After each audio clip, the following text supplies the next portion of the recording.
మరి ఈ ఫ్లోరైడ్ ప్రాంతం ఈ కరువు ప్రాంతాలకి నీళ్ళు అందడం చాలా సంతోషకరం. గతంలో కూడా గత ప్రభుత్వాల్లో కూడా ఈ ప్రయత్నం జరిగింది. వాస్తవంగా కొంత పని జరిగి ఆ పని ఆగిపోయింది. ఇప్పుడు మళ్ళీ ఆ పనులు మేము చేపట్టాం.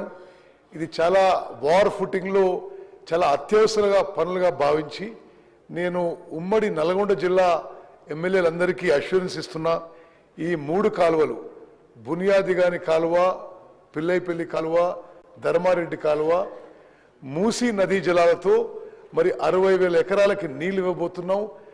అఫీషియల్గా మేము ప్రకటించేది 2 ఏళ్లలో ఈ 3 పూర్తి చేస్తామని. కానీ మీరందరూ కోఆపరేట్ చేస్తే, ల్యాండ్ అక్విజిషన్లో కోఆపరేట్ చేస్తే తప్పనిసరిగా ఈ పనులన్నీ 1 సంవత్సరంలో పూర్తి చేస్తానని చెప్పి సభాముఖంగా నేను అందరికీ హామీ ఇస్తున్నాను.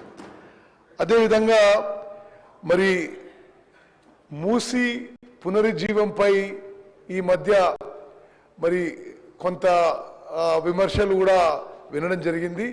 ఉమ్మడి నల్గొండ జిల్లా ప్రజలు మాత్రం ఈ మూసీ పునరుజ్జీవం కావాలి, తప్పనిసరిగా మూసీలో అదనపు నీళ్లు వస్తే ఉమ్మడి నల్గొండ జిల్లాకి ఎంతో మేలు జరుగుతుందని చెప్పి ఈ సందర్భంగానే మనవి చేస్తున్నాను. అదేవిధంగా వీరేశం గారు అడిగారు ఇది ఐటిపామ్ల లిఫ్ట్ గురించి. ఐటిపామ్ల లిఫ్ట్ ఇప్పుడు హోల్డప్ ల్యాండ్ అక్విజిషన్ విషయంలో మరి మీ కోఆపరేషన్ కూడా అవసరం. తప్పనిసరిగా మీరు కోఆపరేట్ చేస్తే ఇది మరి ఈ lift irrigation scheme already tender పూర్తయి ఏజెన్సీకి అవార్డ్ అయింది, కానీ ల్యాండ్ అక్విజిషన్ కంప్లీట్ కాలేదని పనులు ఆగున్నాయి. మీరు కూడా కోఆపరేట్ చేస్తే తప్పనిసరి ఐటిపామ్ల లిఫ్ట్ కూడా ఇమీడియట్గా టేకప్ చేస్తామని చెప్పి కూడా మనం చేస్తారు.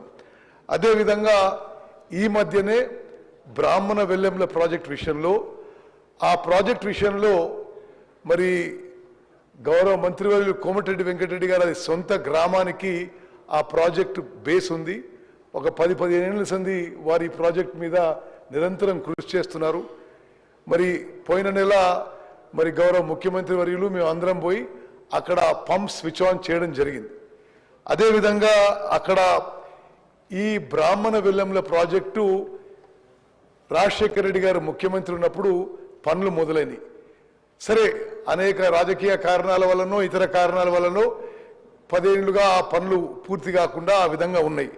ఈరోజు మరి మొన్న ముఖ్యమంత్రి గారు ఉప ముఖ్యమంత్రి గారు అందరూ కూడా ఉమ్మడి నల్గొండ జిల్లాకు వచ్చి ఈ బ్రాహ్మణ వెల్లెంల ప్రాజెక్టు అన్ని విధాలుగా పూర్తి చేస్తామని చెప్పి మరి బహిరంగ సభలో అష్యూరెన్స్ ఇవ్వడం జరిగింది. ఆ విధంగా ఇరిగేషన్ డిపార్ట్మెంట్ కూడా మరి ముందుకు పోతుంది. అక్కడ హోల్డప్లో ఉన్న మరి ల్యాండ్ ఎక్విజిషన్కి ఈ మధ్యనే 37 కోట్లు విడుదల చేయబడింది. మరొక 22 కోట్లు ఈ వారంలో విడుదల చేస్తున్నాం. మరో 13 కోట్లు ఒక వారం 10 రోజుల్లో విడుదల చేసి ఆ బ్రాహ్మణ వెల్లెంల ప్రాజెక్టు పూర్తి చేయడానికి మెయిన్ కాలువలు ముందు మెయిన్ కాలువలు పూర్తి చేయడానికి మరి ల్యాండ్ అక్విజిషన్కి అవసరం ఉన్న సుమారు 70 కోట్లు ఈ మధ్యనే మేము విడుదల చేసిన విషయం కూడా నేను మనవి చేస్తాను. అదేవిధంగా మరి ఎస్ఎల్బిసి టనల్ విషయంలో కూడా మా ప్రభుత్వం వచ్చిన తర్వాత రివైజ్ ఎస్టిమేట్స్ తయారు చేసి మరి 4,650 కోట్ల రివైజ్ ఎస్టిమేట్స్కి క్యాబినెట్ ఆమోదం తెలియజేయడం జరిగింది. ఎస్ఎల్బిసి టనల్ వర్క్స్ యుద్ధ ప్రాతిపదికన మరి చేపట్టాం.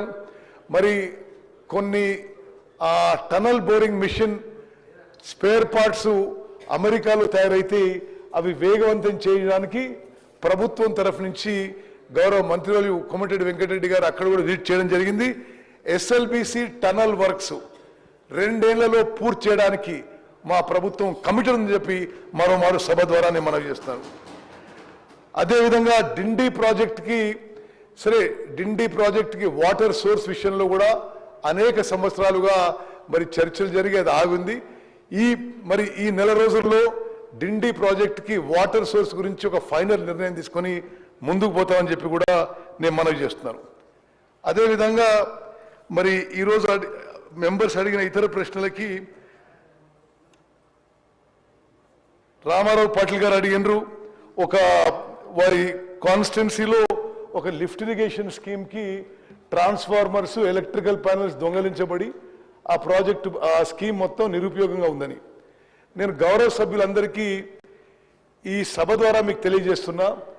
లిఫ్ట్ ఇరిగేషన్ స్కీమ్స్లో వాస్తవంగా గతంలో ఇవన్నీ కూడా ఐడిసి కింద వస్తుండే.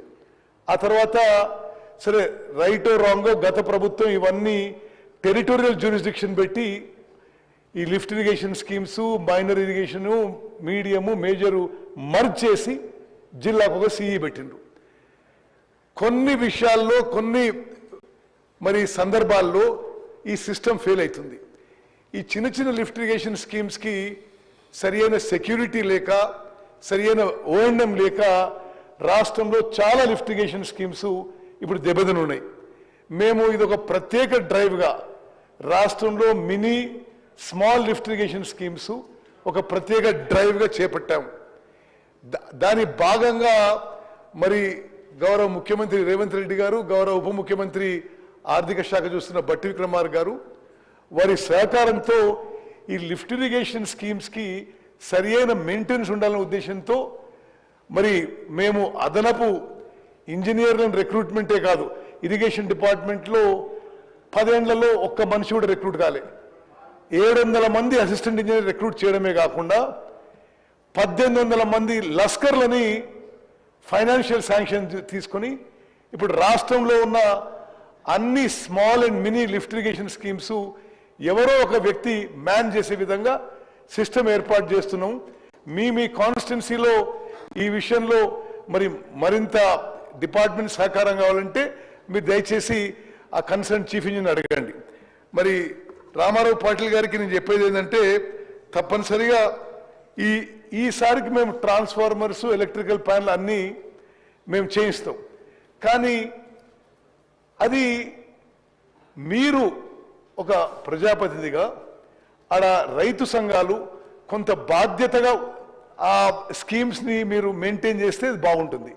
ఆ స్కీమ్స్ యొక్క సెక్యూరిటీ కానీ, ఆ స్కీమ్స్ యొక్క మెయింటెనెన్స్ కానీ ఈ మారుమూల ప్రాంతాల్లో ప్రతి చిన్న లిఫ్ట్ ఇరిగేషన్కి గవర్నమెంటే సెక్యూరిటీ ప్రొవైడ్ చేయాలంటే వీలు ఉండదు. సరే రావులపల్లి మిమ్మల్ని ఏం తబ్బడతలే, నేను నా కాన్స్టిట్యున్సీలో కూడా ఈ ట్రాన్స్ఫార్మర్లు దొంగలించబడడం, ఎలక్ట్రికల్ ప్లాంట్ గతంలో జరిగినాయి. బట్ దానికి మనం కొంత కలెక్టివ్ రెస్పాన్సిబిలిటీ డిపార్ట్మెంట్ కూడా ఏం చేయాలో చేస్తాము. మీరు కూడా ఒక ప్రజాప్రతినిధిగా చేపట్టి ఆ రైతులను కూడా మరి ఇంకా రెస్పాన్సిబుల్ చేస్తే బాగుంటుందని చెప్పి నేను మీకు మనవి చేస్తున్నాను. రామారావు పాటిల్ గారు, మరి మీరు చెప్పిన ఇతర విషయాల్లో కూడా తప్పనిసరిగా మీరు ఇంకేదో ఒక ప్రాజెక్ట్ చెప్పిండ్రు, అది తప్పనిసరి కూడా మేము చేపడతాం. ఇది పాయల్ శంకర్ గారు మీది ప్రత్యేకంగా నేను ఎందుకు ముందు ప్రస్తావిస్తున్నాను అంటే, మీరు చెప్పిన ప్రాజెక్టు మేము కేటగిరీ ఏ కింద ప్రయారిటైజ్ చేసుకున్నాం. మరి గౌరవ ముఖ్యమంత్రి గారు, గౌరవ ఉప